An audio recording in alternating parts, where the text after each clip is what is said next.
नमस्कार, आप देख रहे हैं ब्रेकिंग बिहार में। हमारे साथ है कांग्रेस नेता आदित्य पासवान जी। जिस प्रकार से पिछले दिनों आरएसएस का जो बयान आया है कि जातीय जो गणना हुई है, जातीय जो सर्वे हुई है, इससे समाज में गैपिंग बढ़ेगा, वैमनस्यता बढ़ सकता है, इसको लेकर के आदित्य पासवान जी क्या कहते हैं? आदित्य जी, जिस प्रकार से बात आई है, आरएसएस के जो बयान आया आपने सुना होगा जातीय सर्वे को लेकर के, क्या कहेंगे? देखिए, ये बड़ा चिंताजनक विषय है और ये सभी आम जनों को, जो भारत की जनता है, जो हमारा बहुजन समाज है, जो पिछड़ी पंक्ति में हमारा जो समाज बैठा हुआ है, दलित वंचित शोषित समाज जो है, उन्हें ये समझने की आवश्यकता है कि अगर आप उन्हें समर्थन कर रहे हैं, अगर आप भारतीय जनता पार्टी और राष्ट्रीय स्वयंसेवक को समर्थन कर रहे हैं, तो उसका परिणाम आने वाले दिनों में कितना खतरनाक हो सकता है।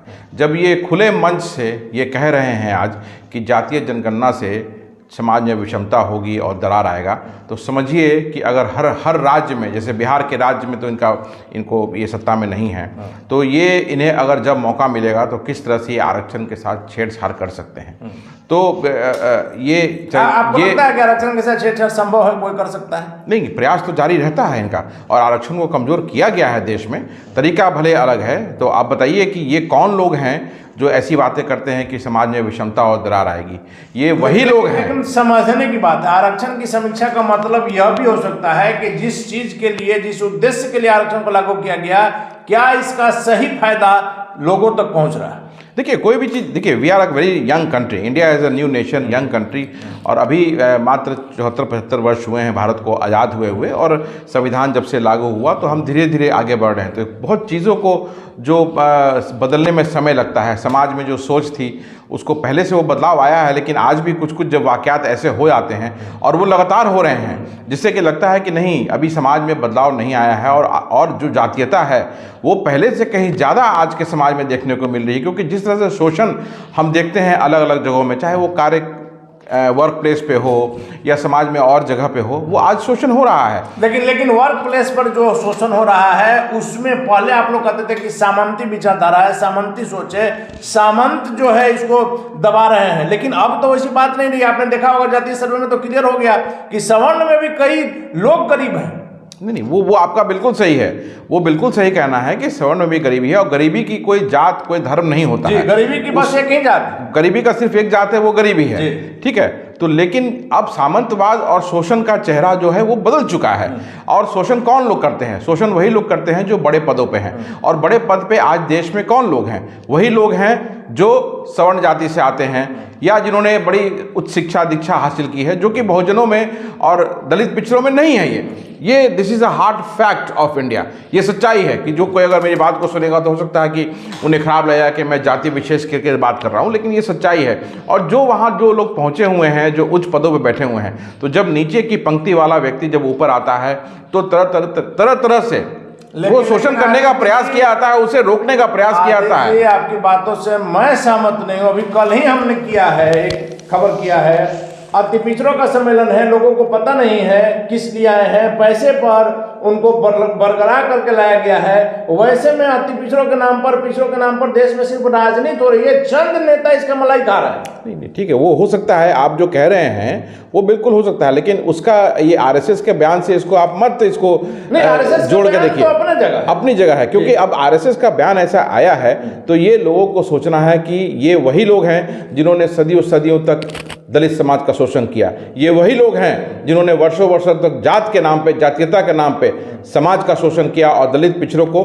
दबा के रखा। आप लोगों को फायदा ही, आपको याद होगा 15 के चुनाव में जिस प्रकार से आरएसएस के प्रमुख मोहन भागवत का बयान आया था, लालू प्रसाद यादव ने किस प्रकार से उसको कैश कराया। तो ये समाज को, वही तो है ना, बहुत सारे लोग, समाज के लोग जो आंख बंद करके आज भारतीय जनता पार्टी के पीछे हैं, उन्हें ये समझना होगा और सोचना होगा कि आप किन लोगों के साथ हैं और किन लोगों को समर्थन कर रहे हैं। ये वही लोग हैं जो मौका मिलते ही आपको और आपके समाज को कमजोर करने का काम करेंगे। बीजेपी का विरोध करते करते आप लोग देश का विरोध करते आ रहे हैं। अभी आप लोग देखिए संसद में जिस प्रकार से जो नाटक आप उसको कह सकते हैं जो हो रहा है, 150 सांसदों का निलंबन करना पड़ गया।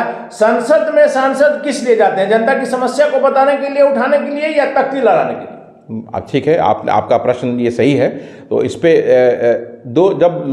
इस बार जो पार्लियामेंट सेशन शुरू हुआ तो सुचारू रूप से संसद चल रही थी, जो बिल पेश हो रहे थे, बिल पास हो रहे थे, लेकिन बीच में संसद की सुरक्षा में बड़ी चूक हुई और केन बम लेकर के युवा वहां अंदर घुस गए। हो सकता है अगर वो बम सही का होता तो कितने सांसद हताहत होते। लेकिन आदित्य जी आप नंबर एक, आप बताइए, संसद की सुरक्षा में जो चूक हुई, प्रधानमंत्री से लेकर देश का कौन सा ऐसा नागरिक होगा जिसको इस बात के लिए खेद नहीं होगा, दुख नहीं होगा? उस पर जांच चल रही है, थोड़ा समय तो दीजिए सरकार को भाई। तो अगर विपक्ष उस पर अगर स्टेटमेंट बोल रहा था देने के लिए संसद में माननीय गृह मंत्री जी को, it has been a long tradition कि जो भी सरकार में होते हैं, जो ऑनरेबल गृह मंत्री होते हैं, क्योंकि सुरक्षा जो होती है वो गृह मंत्रालय के हाथ में होती है, तो ये ट्रेडिशन रहा है कि वो स्टेटमेंट इशू किया था। वाजपेयी जी के समय में भी संसद में अटैक हुआ था, लेकिन संसद के भीतर कोई नहीं घुस पाया था। ये एक अपने आप में बहुत बड़ा वाकयात है। अगर देखें, अगर उनके पास घातक हथियार होते तो आप समझ सकते थे। देखिए, विजिटर किसी भी एमपी के लेटर पैड पर किसी एमपी के साथ में पास बना करके जा सकता है। वैसे में सुरक्षा में चूक तो निश्चित तौर पर हुई है, लेकिन आप इसको उतना बड़ा बात नहीं बनाइए। नहीं तो इसमें विपक्ष का कहना क्या था? विपक्ष तो सिर्फ यही बोल रहा था ना कि आप स्टेटमेंट दीजिए कि क्या इसमें हुआ और कैसे हुआ और आगे की प्रक्रिया क्या इसमें होगी। बात सरकार नहीं मान रही है। सरकार नहीं मानी और उन्होंने 150 सांसदों को निलंबित कर दिया। ये सांसद कौन है?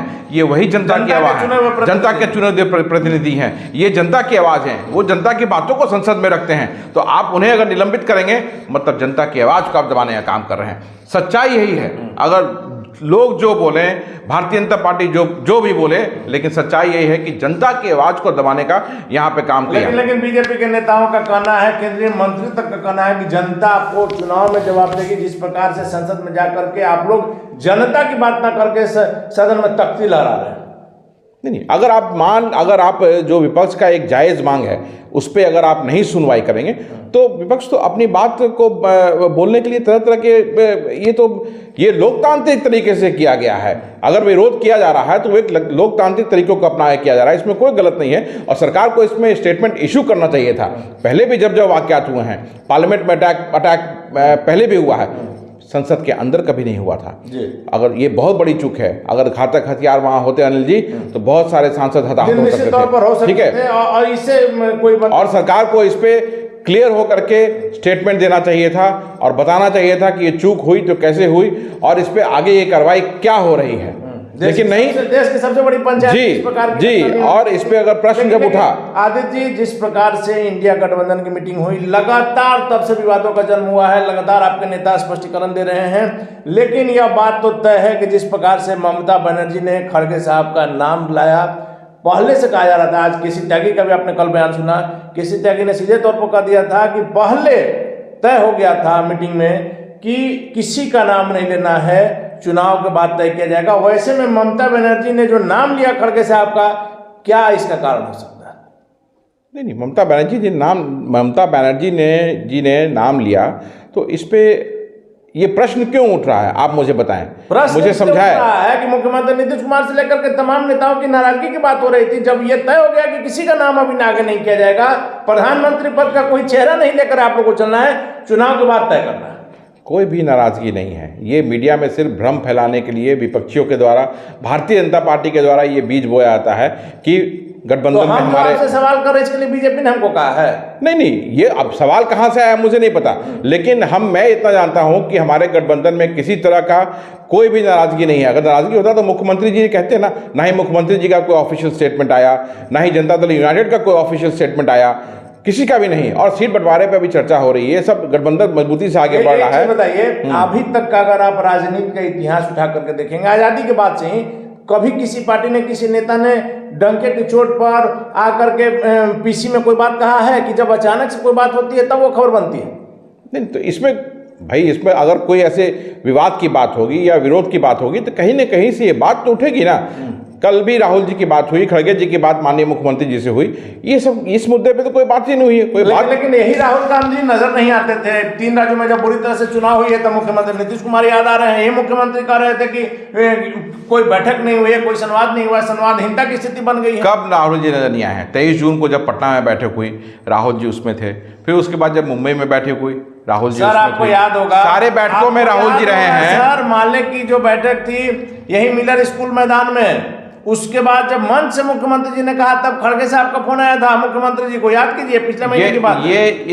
इसको तो विवादित बनाने नहीं चाहिए, इसलिए क्योंकि उस वक्त 5 राज्यों का विधानसभा चुनाव चल रहा था और कांग्रेस ही प्रमुख पार्टी वहां पे थी। कांग्रेस वहां चुनाव में व्यस्त थी, इसलिए राहुल जी उस मीटिंग में नहीं आ पाए। लालू यादव को तो कोई नहीं बुलाया। जब आप लोग एकजुट हैं तो आपको प्रचार करने के लिए बुलाना चाहिए। जनता दल यूनाइटेड और राष्ट्रीय जनता दल वहां पे उनका वजूद नहीं है। लालू और नीतीश देश सर के नेता है सर। है, बिल्कुल सही है, लेकिन जब वो वहां चुनाव नहीं लड़ रहे हैं, कांग्रेस पहले भी वहां सत्ता में रही है, राजस्थान में सत्ता में थी भी, तो प्रमुखता से चुनाव कांग्रेस पार्टी ही लड़ रही थी, तो कांग्रेस पार्टी वहां चुनाव में व्यस्त थी। राहुल जी व्यस्तता के कारण नहीं आ पाए। मतलब आपका कहना है कि सब चीज ठीक है इंडिया? बिल्कुल हमारा गठबंधन बिल्कुल सही है, अटूट है और बहुत मजबूती से आगे बढ़ रहा है। और सीट शेयरिंग पे ये बात करके अब देखिए आप तुरंत अभी जॉइंट रैलीज और जैसे जैसे जो बातें मीटिंग्स में हुई है वो होना शुरू हो जाएगा। चिराग पासवान ने कहा है कि इस बार 400 पार। चिराग पासवान कुछ भी बोल सकते हैं क्योंकि वो चिराग पासवान है। चिराग पासवान के साथ प्रॉब्लम ये है कि रामविलास पासवान के बेटे हैं जिनका देश की राजनीति में कद हुआ करता था। बिल्कुल सही बात है, वो उस मौसम वैज्ञानिक के बेटे हैं जो कभी एक दल के साथ नहीं रहे, जब जहां सत्ता दिखी वहां वो चले गए। चिराग पासवान भी वही कर रहे हैं, अभी वो भारतीय जनता पार्टी के साथ है, तो भारतीय जनता पार्टी के सुर में सुर मिला के स्वाभाविक है कि वो बोलेंगे। चिराग पासवान से आप मेरी तरफ से प्रश्न कीजिए कि राष्ट्रीय स्वयंसेवक संघ ने जो कहा है कि जातीय जनगणना से विषमता होगी और दरार होगा समाज में, इस पर चिराग पासवान जी का बयान क्यों नहीं आया? बिहार आकर के और बिहार के बाहर खासकर मुख्यतः माननीय मुख्यमंत्री बिहार नीतीश कुमार जी के बारे में वो बहुत चर्चा करते हैं और बिहार के बारे में नकारात्मक बातें, हर बात जहां भी उनको उन्हें बोलने का मौका मिलता है तो वो बिहार के बारे में ही नकारात्मक बातें करते हैं। सच बोलना नकारात्मक बोलना हो गया। बिहार में बदहाली है आज में। फिर देखिए अब उस पर चर्चा करेंगे तो बहुत लंबी चर्चा हो जाएगी। मैं जब क्या कह रहा हूं कि आरएसएस ने जो कास्ट सेंसस की बात की है, सवाल हम करेंगे बिल्कुल, हम चिराग जी से भी करेंगे, उनके नेताओं से भी करेंगे, लेकिन आपने कहा कि चिराग आकर जो नकारात्मक बातें करते हैं, तो बिहार में जो हो रहा है, शराबबंदी वाले राज्य में शराब से लोग मर रहे हैं, लगातार गोलियां चल रही है, शिक्षा व्यवस्था ध्वस्त है, स्वास्थ्य व्यवस्था ध्वस्त है, अगर चिराग आवाज उठाते हैं तो गलत है। चलिए अब इस पे चर्चा करते हैं हम लोग। पहला तो ये है कि शराबबंदी जब यहाँ पे है तो लोगों को शराब नहीं पीनी चाहिए। हमारा ये सीधा कहना है कि जब शराबबंदी है तो आप शराबबंदी क्यों पिएंगे, और शराब का जो माफिया होता है वो क्या आपको देगा उसकी कोई गारंटी नहीं है। सरकार जो है तत्परता से शराब माफियाओं को पकड़ने में लगी रहती है। बालू के बारे में बात की आपने, कल भी घेराबंदी हुई है, कल बहुत बड़ा ऑपरेशन हुआ है, आपने भी पढ़ा होगा इसको लेकर के कि बालू माफियाओं पे लगातार सरकार शिकंजा कर रही है। तो देखिए माफिया अपना काम करता है, सरकार कानूनन अपना काम करती रहती है। अब जहां तक शिक्षा की बात है तो शिक्षा के लिए सरकार हर तरह से प्रयास कर रही है कि गुणवत्तापूर्ण शिक्षा बिहार में मिले। नए विद्यालयों का निर्माण हो रहा है। करना है सर, शिक्षा व्यवस्था सुधर जाएगी। के पाठक को फुल पावर दे दीजिए, सुधार देंगे के पाठक 6 महीना में। आप मेरी बात कंप्लीट नहीं करने दे रहे हैं। जी बोलिए। जब अलग अलग तरह से कार्यक्रम बनाए जा रहे हैं कि शिक्षा को चुस्त दुरुस्त किया जाए, विद्यालयों को स्मार्ट किया जा रहा है, नए नए विद्यालयों का निर्माण हो रहा है, नए शिक्षकों की नियुक्ति हो रही है, नए नए अस्पताल बन रहे हैं, तो प्रोसेस में चीजें हैं। अगर कोई किसी को नहीं दिख रहा है दिन में तो उसको किस तरह की आंखों की बीमारी है। लेकिन आदित्य जी आप कह रहे हैं कि आपको हम टोक दे रहे हैं, आप दिल से एक बात कहिए, क्या शराबबंदी कानून जिसको कि सभी लोगों ने सराहना किया, मुख्यमंत्री नीतीश कुमार का साहसिक कदम, हर व्यक्ति चाहता है कि शराबबंदी कानून लागू हो, क्योंकि सबसे जो नागिन डांस से लोगों को जो मुक्ति मिला है, लेकिन आपको नहीं लगता है कि समय आ गया है कि शराबबंदी कानून की समीक्षा हो, इसमें जहां कुछ छेद नजर आ रहा है उसको भरने के लिए फिर से एक अलग से नियम कानून बने? नहीं देखिए, वो तो अब सरकार की, ये तो पॉलिसी मैटर है, ये तो कैबिनेट डिसाइड करेगा। कंसर्न मंत्री जो हैं, माननीय मुख्यमंत्री जो हैं, वो डिसाइड करेंगे इस पे पॉलिसी, और आई एम श्योर कि आने वाले समय में इस पॉलिसी पे भी कुछ ना कुछ जरूर होगा। तो वो जरूर होगा। लेकिन जहाँ तक बात है कि आप नकारात्मक बातों की बात आपने किया, तो नकारात्मक बात बिहार के बारे में नहीं करनी चाहिए किसी को भी बाहर में, चाहे वो चिराग पासवान हो या कोई भी हो। वो आप अगर नकारात्मक बातें अपने प्रदेश के बारे में कर रहे हैं तो आप एक बैड सिग्नल प्रदेश के बारे में बाहर दे रहे हैं, दूसरे राज्यों में, दूसरे राज्य के बारे में दे रहे हैं। आदित्य जी मेरा आखिरी सवाल है, कहा जा रहा है कि सीटों के बंटवारे की अग्नि परीक्षा इंडिया गठबंधन पार नहीं कर पाएगा। चलिए इंडिया की बात छोड़ दीजिए, बिहार की बात कर लेते हैं। बिहार में 40 सीट कैसे बंटवारा कर पाएगा आप लोग? हमारे पास तो जो खबर है कि जदयू ने सीटों का बंटवारा कर लिया है और आपने सीटों की संख्या भी तय कर ली है, आप लोग को छोड़ दिया है 23 सीट। अनिल जी, जहाँ तक मैं इस पे बोल सकता हूँ जो कि पहला तो ये है कि गठबंधन और सीट शेयरिंग में कोई इशू आएगा नहीं। दूसरा सबसे महत्वपूर्ण बात है कि I am not the right person to answer this question. हमारे प्रदेश अध्यक्ष हैं, वो इस पे डिसाइड करेंगे कि कांग्रेस को कितना सीट मिलेगा। ये आपसी समन्वय से ये डिसाइड होगा और बातें होंगी कि तीनों चारों दल जितने भी हैं, communist party, Congress, Janata Dal United, राष्ट्रीय जनता दल, ये सब आपस में बैठ के समन्वय होगा और दिल्ली में बैठ के जब रिपोर्ट जाएंगी तो उस पर डिसाइड होगा। तो I am not the right person to answer it. ये आपका राष्ट्रीय अध्यक्ष, क्योंकि प्रदेश अध्यक्ष तो कई महीनों से मिलना चाह रहे हैं मुख्यमंत्री। मैं क्या बोला आपको कि प्रदेश अध्यक्ष जी नामों की अनुशंसा करेंगे, सीटों की अनुशंसा करेंगे, जो भी सीट शेयरिंग का होता है उसके बाद राष्ट्रीय जो टीम होती है वहां पर डिसीजन होगा। तो अब आने वाले समय में आपको पता चलेगा और कैसे कैसे क्या होना है। इस प्रश्न का उत्तर देने के लिए मैं उपयुक्त और सही व्यक्ति नहीं हूं कि मैं इससे बोल सकूं। चलिए, तो इस प्रश्न का उत्तर देने के लिए आदित्य पासवान जी उपयुक्त व्यक्ति नहीं है। यह हमारे पास जो जानकारी है कि जदयू ने सीटों का फार्मूला तय कर लिया है कि अपने कितने सीटों पर लड़ना है और सहयोगी को बिहार में कितने सीटों पर लड़ाना है। और सबसे जो महत्वपूर्ण बात है कि आरएसएस ने जो कहा है जातीय सर्वे को लेकर के, जातीय गणना को लेकर के, इसको लेकर आदित्य पासवान ने सीधे तौर पर कहा कि जो चिराग पासवान बिहार की बातें करते हैं उनसे यह सवाल करेंगे कि जिस प्रकार का आरएसएस का बयान आया है, चिराग पासवान क्या सोचते हैं। देश की राजनीति में इंडिया के गठबंधन के बाद से जो उबाल आया है, इसका क्या परिणाम होगा देखना काफी महत्वपूर्ण होगा। फिलहाल अपन रहे ब्रेकिंग वैक्स।